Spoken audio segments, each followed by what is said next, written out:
अभी हम अपने गांव के इलाके का जो खेत का क्षेत्र होता है, मैं वहाँ पे आया हूँ, जो कि इसी क्षेत्र में जो मेरा मंदिर हुआ करता है। देखिए आप, वहाँ पे मंदिर है, वो ब्राह्मणी स्थान जिसको मैं बोलता हूँ, वहीं पे मैं आज पूजा करने के लिए आया हूँ। और ये जो मंदिर है वो मेरे पूरे खेत जो है, पूरे गाँव का जितने भी लोग हैं वहाँ खेत देखें आप, दूर दूर तक देख सकते हैं, पूरा खेत ही खेत आपको नज़र आएगा, जो कि जिसमें मेरा भी खेत हुआ करता है।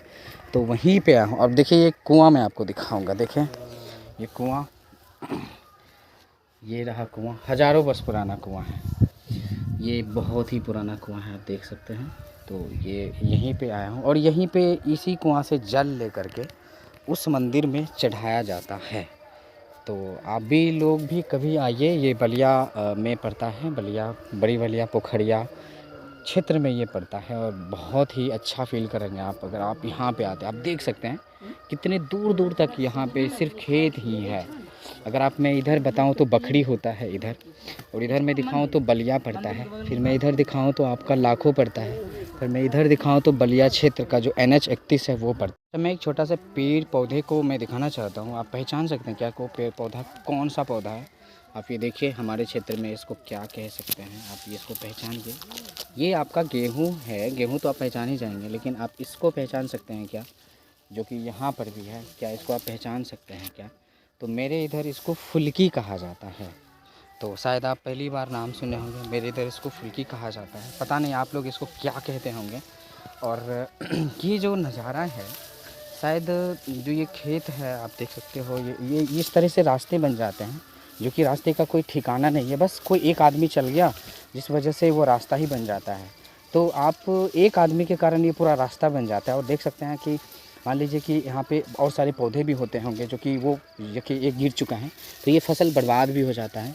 तो मेरे लिए मुझे लगता है कि ये रास्ता एक फ़िक्स हो जाना चाहिए था हर एक खेत के बगल, ताकि आदमी को आने जाने में जो है सो कुछ भी, मान लीजिए खाद अगर डालना है तो उसके लिए बहुत सारे पौधे का इसमें नुकसान नहीं हो सके। मैं मानता हूँ कि इसमें ढेर सारा पौधा का नुकसान होता होगा। अगर मान लीजिए इतने सारे क्षेत्र में देख सकते, ये पक चुका है, देखिए कितना सुंदर लग रहा है, तो बहुत सारा पौधे का मतलब फसल का बर्बादी हो जाता है इसमें। जैसे देखिए ये रास्ता अच्छा है, जो कि ये मैं मानता हूँ, लेकिन यहाँ पे भी कुछ देखिए, यहाँ पे भी फसल बर्बाद हो चुका है। तो मुझे लगता है कि इसका कुछ नियम बनना चाहिए। वो नियम ये है कि हर एक खेत के बगल एक किनारे एक रास्ता होनी चाहिए। और मेरे इलाकों में अभी भी पानी जो दिए जाते हैं खेतों में, वो वहाँ पे व्यवस्था नहीं है, क्योंकि यहाँ पे बिजली अभी तक नहीं आई है। यहाँ पे जो आपको आवाज़ आ रहा है इस मंदिर में, जो ब्राह्मणी स्थान है, वो बैटरी पे चल रहा है। अगर यहाँ पे बिजली आ जाता तो शायद यहाँ पे बिजली से पानी दिया जा सकता है खेतों में, तो जो कि यहाँ पे उपलब्ध नहीं है, और इसी कारण यहाँ पे धान नहीं होता है। अगर यहाँ पे पानी की व्यवस्था हो जाता तो यहाँ पे बहुत धान हो सकता था। लेकिन बहुत पहले मुझे याद है, मैं आज से 15 साल पहले, मैं जब बचपन में यहाँ आया करता था तो बहुत धान हुआ करता था। इनफैक्ट मेरे खेत में भी धान हुआ करता था, मेरे दादाजी धान की खेती किया करते थे। तो मुझे लगता है कि अब नहीं होता है, क्योंकि यहाँ पे पानी का जो है मतलब व्यवस्था नहीं हो पाता, क्योंकि धान में बहुत ज़्यादा पानी की आवश्यकता होती है।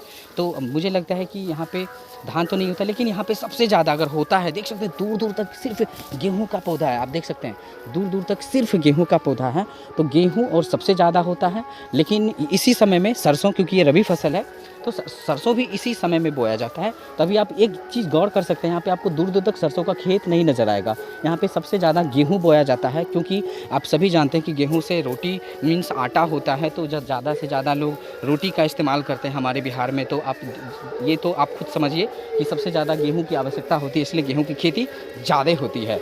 अब मैं आपको यहाँ पर ले आया हूँ, देखिए ब्राह्मणी स्थान है यही, क्योंकि मतलब मेरे घर से लगभग 5-6 किलोमीटर दूर ये मंदिर है अंदर में। तो बहुत लोग पैदल आते हैं, इनफैक्ट मैं भी अभी तो पैदल नहीं आया हूँ, लेकिन मैं बचपन में भी, आज भी कुछ दिन पहले ही मैं पैदल ही आया था। तो ये चीज़ें तो पैदल भी आप आ सकते हो, और पैदल आने में और आनंद आता है। देखिए तो ये ब्राह्मणी स्थान है, जो कि मैं यहीं पे पूजा करने के लिए आया हूँ। तो बहुत अच्छा लगता है यहाँ पे आने।